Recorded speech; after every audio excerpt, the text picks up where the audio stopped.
സങ്കീർത്തനം 32. ദാവീദിന്റെ ഒരു ധ്യാനം. ലംഘനം ക്ഷമിച്ചും പാപം മറച്ചും കിട്ടിയവൻ ഭാഗ്യവാൻ. യഹോവ അകൃത്യം കണക്കിടാതെയും ആത്മാവിൽ കപടമില്ലാതെയും ഇരിക്കുന്ന മനുഷ്യൻ ഭാഗ്യവാൻ. ഞാൻ മിണ്ടാതെ ഇരുന്നപ്പോൾ നിത്യമായ ഞരക്കത്താൽ എൻ്റെ അസ്ഥികൾ ക്ഷയിച്ചുപോയി. രാവും പകലും നിന്റെ കൈ എൻ്റെ മേൽ ഭാരമായിരുന്നു.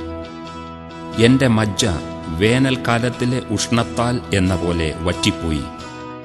ഞാൻ എൻ്റെ പാപം നിന്നോടറിയിച്ചു, എൻ്റെ അകൃത്യം മറച്ചതുമില്ല. എൻ്റെ ലംഘനങ്ങളെ യഹോവയോട് ഏറ്റുപറയും എന്ന് ഞാൻ പറഞ്ഞു.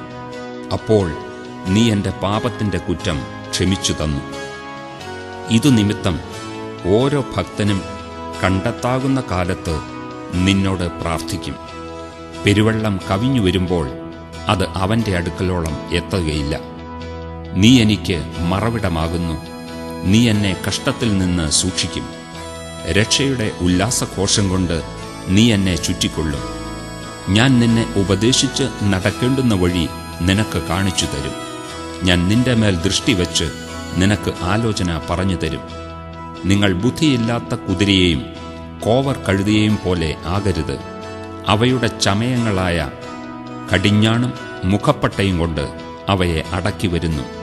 അല്ലെങ്കിൽ അവ നിനക്ക് സ്വാധീനമാകയില്ല. ദുഷ്ടന് വളരെ വേദനകളുണ്ട്.